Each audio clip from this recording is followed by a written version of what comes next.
ओम नमो भगवते वासुदेवाय नमः। संपूर्ण गरुड़ पुराण ध संचित कर्म निरूपण नामक 10वां अध्याय। अधर्व देही कृत्यों को करने से पुत्र और पौत्र पितृ ऋण से मुक्त हो जाते हैं। उसे बताता हूँ, सुनो। बहुत से दान देने से क्या लाभ है। माता पिता की अंत्येष्टि क्रिया भली भांति करे, उससे पुत्र को अग्निष्टोम यान के समान फल प्राप्त हो जाता है।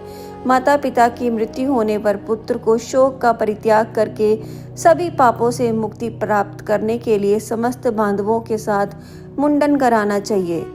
माता पिता मरने पर जिसने मुंडन नहीं कराया वह संसार सागर को तारने वाला पुत्र कैसे समझा जाएगा। अंततः नख और कान को छोड़कर मुंडन कराना आवश्यक होता है।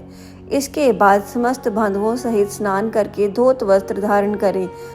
तब तुरंत जल ले आकर जल से शव को स्नान करवाएं और चंदन अथवा गंगा जी की मिट्टी के लेप से तथा मालाओं से उसे विभूषित करें। उसके बाद नवीन वस्त्र से ढककर अपसव्य होकर नाम गोत्र का उच्चारण करके संकल्प पूर्वक दक्षिणा सहित पिंडदान देना चाहिए। मृत्यु के स्थान पर शव नामक पिंड को मृत व्यक्ति के नाम गोत्र से प्रदान करें। ऐसा करने से भूमि और भूमि की अधिष्ठता देवता प्रसन्न होते हैं। इसके पश्चात द्वार देश पर पंथ नामक पिंड मृतक के नाम गोत्र आदि का उच्चारण करके प्रदान करें। ऐसा करने से भूत आदि कोटि में दुर्गति ग्रस्त प्रेत मृत प्राणी की सदगति में विघ्न बाधा नहीं कर सकते। इसके बाद पुत्र वधु आदि शव की प्रदक्षिणा करके उसकी पूजा करें। तब अन्य बांधवों के साथ पुत्र को शव यात्रा की निमित्त कंधा देना चाहिए। अपने पिता को कंधे पर धारण करके जो पुत्र शमशान को जाता है वह पग पग पर अश्वमेघ का फल प्राप्त करता है। पिता अपने कंधे पर अथवा अपनी पीठ पर बिठाकर पुत्र का सदा लालन पालन करता है। उस ऋण से पुत्र तभी मुक्त होता है जब वह अपने मृत पिता को अपने कंधे पर ढोता है। इसके बाद आधे मार्ग में पहुंचकर भूमि का मार्जन और प्रोक्षण करके शव को विश्राम कराएं और उसे स्नान कराकर भूत संज्ञक पितर को गोत्र नाम आदि के द्वारा भूत नामक पिंड प्रदान करें। इस पिंडदान से अन्य दिशाओं में स्थित पिशाच राक्षस यक्ष आदि उस हवन करने योग्य देह की हवनीयता अयोग्यता नहीं उत्पन्न कर सकते। उसके बाद शमशान में ले जाकर उत्तम विमुख स्थापित करें। वहां देह के दह के लिए यथाविधि भूमि का संशोधन करें। भूमि का समार्जन और लेपन करके उल्लेखन करें, अर्थात धर्म मूल से 3 रेखाएं खींचें और उल्लेखन क्रमानुसार ही उन रेखाओं से उभरती हुई मिट्टी को उठाकर ईशान दिशा में फेंककर उस वेदिक को जल से प्रोक्षित करके उसमें विधि विधान पूर्वक अग्नि स्थापित करें। पुष्प और अक्षत आदि से क्रव्य दक्ष अग्निदेव की पूजा करें। स्वाहा इत्यादि अनुवाद से यथाविधि होम करना चाहिए। तुम प्राणियों को धारण करने वाले, उनको उत्पन्न करने वाले तथा प्राणियों का पालन करने वाले हो। यह संसारिक मनुष्य मर चुका है, तुम इसे स्वर्ग ले जाओ। इस प्रकार काव्याद संज्ञक अग्नि की प्रार्थना करके वही चंदन, तुलसी, पलाश और पीपल की लकड़ियों से चिता का निर्माण करें। हे खगेश्वर, उस शव को चिता पर रख करके वह 2 पिंड प्रदान करें। प्रेत के नाम से एक पिंड चिता पर तथा दूसरा शव के हाथ में देना चाहिए। चिता में रखने के बाद उस शव को प्रेतत्व आ जाता है। प्रेत कल्प को जानने वाले कतिपय विद्वाजन चिता पर दिए जाने वाले पिंड को साधक नाम से संबोधित करके अंततः चिता पर साधक नाम से तथा शव के हाथ पर प्रेत नाम से पिंड दान करें। इस प्रकार 5 पिंड प्रदान करने से शिव में आहुति योग्यता संपन्न होती है। अन्यथा शमशान में स्थित पूर्वोक्त पिशाच राक्षस तथा यक्ष आदि उसकी आहुतियां योग्यता के उपघातक होते हैं। प्रेत के लिए 5 पिंड देकर हवन किए हुए उस काव्याद अग्नि को तिनकों पर रखकर यदि पंचक घनिष्ठ शतभिक्षा पूर्व भाद्रपद, उत्तर भाद्रपद और रेवती, ये 5 नक्षत्र पंचक कहलाते हैं और इन पंचकों के स्वामी ग्रह क्रमश वसु, वरुण, अजचरण अथवा अजय कपात, हई भुर्दन और पुषा है। ना हो तो पुत्र अग्नि प्रदान करे। पंचक में जिसका मरण होता है उस मनुष्य को सद्गति नहीं प्राप्त होती। पंचक शांति किए बिना उसका देह संस्कार नहीं करना चाहिए, अन्यथा अन्य की मृत्यु हो जाती है। घनिष्ठा नक्षत्र के उत्तरार्ध से रेवती तक 5 नक्षत्र पंचक संज्ञक है। इनमें मृत व्यक्ति देह के योग्य नहीं होता और उसका देह करने से परिणाम शुभ नहीं होता। और इन नक्षत्रों में जो मरता है उसके घर में कोई हानि होती है, पुत्र और संगोत्री को भी कोई विघ्न होता है, अथवा इस पंचक में भी देह विधि का आचरण करके मृत व्यक्ति का देह संस्कार हो सकता है। पंचक मरण प्रयुक्त सभी दोषों की शांति के लिए उस दाह विधि को करूंगा। हे ताश्य, कुश से निर्मित 4 पुतलों को नक्षत्र मंत्रों से अभिमंत्रित करके शव के समीप में स्थापित करें। तब उन पुतलों में प्रतत्व सुवर्ण रखना चाहिए और फिर नक्षत्रों के नाम मंत्रों से होम करना चाहिए। प्रेता जयता नर इंद्रो व श्रम यछुत। इस मंत्रों से उन नक्षत्र मंत्रों को संपुटित करके होम करना चाहिए। उसके बाद उन पुतलों के साथ शव का देह करें। सपिंड श्राद्ध के दिन पुत्र यथाविधि पंचक शक्ति का अनुष्ठान करें। पंचक दोष की शांति के लिए क्रमश तिल पूर्ण पात्र, सोना चांदी रत्न तथा घृत पूर्ण कांस्य पात्र का दान करना चाहिए। इस प्रकार पंचक शांति विधान करके जो शव देह करता है उससे पंचक जन ने कोई विघ्न बाधा नहीं होती और प्रेत भी सद्गति प्राप्त करता है। इस प्रकार पंचक में मृत व्यक्ति का देह करना चाहिए और पंचक के बिना मरने पर केवल शव का देह करना चाहिए। यदि मृत व्यक्ति की पत्नी सती हो रही हो तो उसके देह के साथ ही शव का देह करना चाहिए।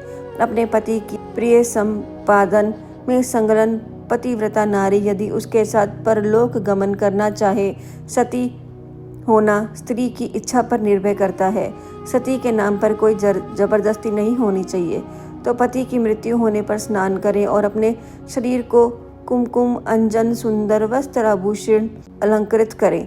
ब्राह्मणों और बंधु बांधवों को दान करें। गुरुजनों को प्रणाम करके तब घर से बाहर निकलें। इसके बाद देवालय जाकर भक्ति पूर्वक भगवान विष्णु को प्रणाम करें। वहां अपने आभूषणों को समर्पित करके वहां से श्रीफल ले जाकर लज्जा और मोह का परित्याग करके शमशान भूमि में जाएं।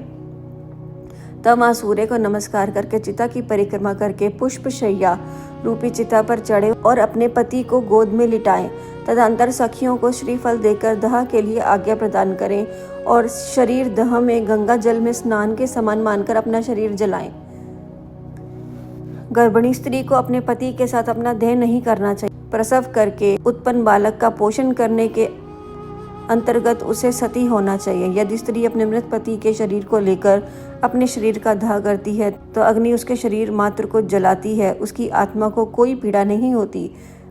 धोखे जाते हुए स्वर्ण आदि धातुओं का मल जैसे अग्नि में जल जाता है, उसी प्रकार पति के साथ जलने वाली नारी अमृत के समान अग्नि में पापों को जला देती है। जिस प्रकार सत्यपरायण धर्मात्मा पुरुष शपथ के समय तपे हुए लोहा पिंड आदि को ले जाने पर भी नहीं जलता, उसी प्रकार चिता पर पति के शरीर के साथ संयुक्त वह नारी भी कभी नहीं जलती, अर्थात उसे देह प्रयुक्त कष्ट नहीं होता, प्रयुक्त उसकी अंतरात्मा मृत व्यक्ति के अंतरात्मा के साथ एकत्व प्राप्त कर लेती है। पति की मृत्यु होने पर जब तक स्त्री उसके शरीर के साथ अपने शरीर को नहीं जला लेती तब तक वह किसी प्रकार भी स्त्री शरीर प्राप्त करने से मुक्त नहीं होती। इसलिए सर्वप्रयत्न पूर्वक मन माणी और क्रम से जीवितावस्था में अपने पति की सदा सेवा करनी चाहिए और मरने पर उसका अनुगमन करना चाहिए। पति के मरने पर जो स्त्री अग्नि में आरोहण करती है वह महर्षि वशिष्ठ की पत्नी अरुधंतनी के समान होकर स्वर्ग लोक में सम्मानित होती है। वहाँ मैं पतिपरायण नारी अप्सराओं गणों के द्वारा जो सती अपने भर्ता का अनुगमन करती है, मैं अपने मृत कुल, पितृकुल और पतिकुल इन तीनों लोकों को पवित्र कर देती है। मनुष्य के शरीर में 3.5 करोड़ रोमकूप हैं। उतने काल तक वह नारी अपने पति के साथ स्वर्ग में आनंद करती है। वह सूर्य के समान प्रकाशमय विमान पर अपने पति के साथ क्रीड़ा करती है और जब तक सूर्य और चंद्र की स्थिति रहती है तब तक पति लोक में निवास करती है। इस प्रकार दीर्घ आयु प्राप्त करके पवित्र कुल में पैदा होकर पति रूप में वह पतिव्रता नारी उसी जन्म करिए पति को पुनः प्राप्त करती है। जो स्त्री क्षण मात्र के लिए होने वाले दैह दुख के कारण इस प्रकार के सुखों को छोड़ देती है, वह मूर्खा जन्म प्रयत्न वर अग्नि में जलती रहती है। इसीलिए पति को शिव स्वरूप जानकर उसके साथ अपने शरीर को जला देना चाहिए। शव के आधे या पूरे जल जाने पर उसके मस्तक को फोड़ना चाहिए। गृहस्थों के मस्तक को काष्ठ से और यतियों के मस्तक को श्रीफल से फोड़ देना चाहिए।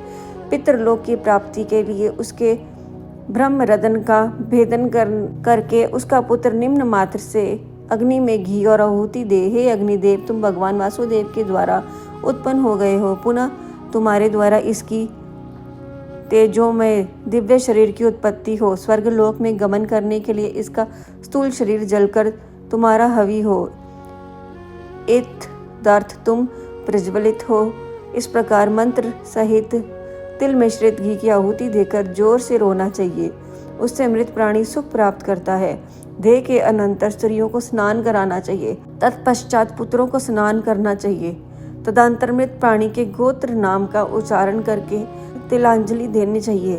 फिर नीम के पत्तों को चबाकर मृतक के गुणों का गान करना चाहिए। आगे आगे स्त्रियों को और पीछे पीछे पुरुषों को घर जाना चाहिए और घर में पुनः स्नान करके गोग्रास देना चाहिए। पत्तल में भोजन करना चाहिए और घर का अन्न नहीं खाना चाहिए। मृतक के स्थान को लीप कर वहाँ 12 दिन तक रात दिन दक्षिण विमुख अखंड दीपक जलाना चाहिए। हे ताशे, शवदाह के दिन से लेकर 3 दिन तक सूर्य अस्त होने पर शमशान भूमि पे अथवा चौराहे पर मिट्टी के पात्र में दूध तथा जल देना चाहिए। काठ की 3 लकड़ियों को दृढ़ता पूर्वक सूत से बांधकर अर्थात तिगोड़िया बनाकर उस पर दूध और जल से भरे हुए कच्चे मिट्टी के पात्र को रखकर यह मंत्र पढ़े। हे प्रेत, तुम शमशान की आग से जले हुए हो, बांधुओं से परित्याग पर्यक्त हो। यह जल और यह दूध तुम्हारे लिए है, इसमें स्नान करो और इसे पियो। मिताक्षरा में विज्ञानेश्वर ने कहा है कि प्रेत के लिए जल और दूध पृथक पृथक पात्रों में रखना चाहिए और प्रेत अत्र सनाही कहकर जल तथा बिंब चेदम कहकर दूध रखना चाहिए। संगिक जिन्होंने अग्निदान किया हो, चौथे दिन अस्थि संचय करना चाहिए और निषिद्ध वार तिथि का विचार करके निरंगी को तीसरे अथवा दूसरे दिन अस्थि संचय करना चाहिए। अस्थि संचय के लिए शमशान भूमि में जाकर स्नान करके पवित्र हो जाओ। ऊन का सूत्र लपेटकर और पवित्री धारण करके शमशान वासियों के लिए पुत्र को यमेत्वः इस मंत्र में बांस उड़द की बलि देनी चाहिए और 3 बार परिक्रमा करनी चाहिए। हे खगेश्वर, इसके बाद चिता स्थान को दूध से सींचकर जल से सींचे। तदंतर अस्थि संचय करें और उन अस्थियों को पलाश के पत्ते पर रखकर दूध और जल से धोएं और पुनः मिट्टी के पात्र पर रखकर यथाविधि श्राद्ध पिंडदान करें। त्रिकोण सठनिल बनाकर उसे गोबर से लीपे। दक्षिणाभिमुख होकर स्थल पिंडन के 3 कोनों पर 3 पिंडदान करें। चिता भस्म को एकत्रित करके उसके ऊपर तिपाई रखकर उस पर खुले मुख वाला जलपूर्ण घाट स्थापित करें। इसके बाद चावल पकाकर उसमें दही और घी तथा मिष्ठान मिलाकर जल के सहित प्रेत तथा यथाविधि बलि प्रदान करें। हे खग, फिर उत्तर दिशा में 15 कदम जाएं और वहां गड्ढा बनाकर अस्थि पात्र को स्थापित करें। उसके ऊपर देह जनित पीड़ा नष्ट करने वाला पिंड प्रदान करें और गड्ढे से उस अस्थि पात्र को निकालकर उसे लेकर जलाशय को जाएं। वहां दूध और जल से उन अस्थियों को बार बार प्रशलित करके चंदन और कुमकुम से विशेष रूप से लेपित करें। फिर उन्हें एक दोने में रखकर हृदय और मस्तक में लगाकर उनकी परिक्रमा करें तथा उन्हें नमस्कार करके गंगा जी में विसर्जित करें। जिस मृत प्राणी की अस्थि 10 दिन के अंतर्गत गंगा में विसर्जित हो जाती है, उसका ब्रह्मलोक से कभी भी पुनर्गमन नहीं होता। गंगा जल में मनुष्य की अस्थि जब तक रहती है उतने 1000 वर्षों तक वह स्वर्गलोक में विराजमान रहता है। गंगा जल की लहरों को छूकर हवा जब मृतक का स्पर्श करती है तब उस मृतक के पातक तत्क्षण ही नष्ट हो जाते हैं। महाराज भागीरथी उग्र तप से गंगा देवी की आराधना करके अपने पूर्वजनों का उद्धार करने के लिए गंगा देवी को ब्रह्मलोक से भूलोक पर लाए थे, जिनके जल में भस्मीभूत राजा सागर के पुत्रों को स्वर्ग में पहुंचा दिया। उन गंगा जी का पवित्र यश 3 लोकों में विख्यात है। जो मनुष्य अपनी पूर्व व्यवस्था में पाप करके मर जाते हैं, उनकी अस्थियों को गंगा में छोड़ने पर वह स्वर्गलोक चले जाते हैं। किसी महाअरण्य में सभी प्राणियों की हत्या करने वाला कोई व्याध सिंह के द्वारा मारा गया। जब वह नरक को जाने लगा तभी उसकी अस्थियां गंगा जी में गिर पड़ी, जिससे मैं दिव्य विमान पर चढ़कर देवलोक को चला गया। इसलिए सत्य पुरुष को स्वतः ही अपने पिता की अस्थियों को गंगा जी में विसर्जित करना चाहिए। अस्थि संचयन के अंतर्गत 10 गत्र विधि का अनुष्ठान करना चाहिए। यदि कोई व्यक्ति विदेश में या वन में अथवा चोरों के भय से मरा हो और उसका शव प्राप्त न हुआ हो, तो जिस दिन उसके निधन का समाचार सुने उस दिन कुश या पुर्तल बनाकर पूर्व विधि के अनुसार केवल उसी का ध्येय करें और उसकी भस्म को लेकर गंगा जल में विसर्जित करें। देश गात्रादि क्रम में उसी दिन में आरंभ करना चाहिए और स्वास्वरिक श्राद्ध में भी उसी दिन को ग्रहण करना चाहिए। यदि गर्भ की पूर्णता हो जाने के अंतर्गत नारी की मृत्यु हो गई हो तो उसके पेट को चीर कर बालक को निकाल लें। यदि वह मर गया हो तो उसे भूमि में गाड़ कर केवल मृत स्त्री का ध्येय करें। गंगा के किनारे मरे हुए बालक को गंगा जी में प्रवाहित कर दें और अन्य स्थान पर मरे 27 महीने तक बालक को भूमि में गाड़ दें। इसके बाद की अवस्था वाले बालक का देह संस्कार करें और उसकी अस्थियां गंगा जी में विसर्जित करें तथा जल पूर्ण कुंभ प्रदान करें। इस तथा केवल बालकों को ही भोजन कराएं। गर्भ के नष्ट होने पर उसकी कोई क्रिया नहीं की जाती, पर शिशु के मरने पर उसके लिए दूध दान करना चाहिए। बालक चूड़ाकरण से पूर्व या 3 वर्ष की अवस्था वाले के मरने पर उसके लिए जल पूर्ण घट का दान करना चाहिए और खीर का भोजन कराना चाहिए। कुमार के मरने पर कुमार बालकों को भोजन कराना चाहिए। उपनीत पोगड अवस्था के बच्चे के मरने पर उसी अवस्था के बालकों को 7 ब्राह्मणों को भोजन कराना चाहिए। 5 वर्ष की अवस्था से अधिक वाले बालकों की मृत्यु होने पर वह चाहे उपनीत हो या अनुपनीत हो, प्यास और गुड़ के 10 पिंड क्रमश प्रदान करने चाहिए।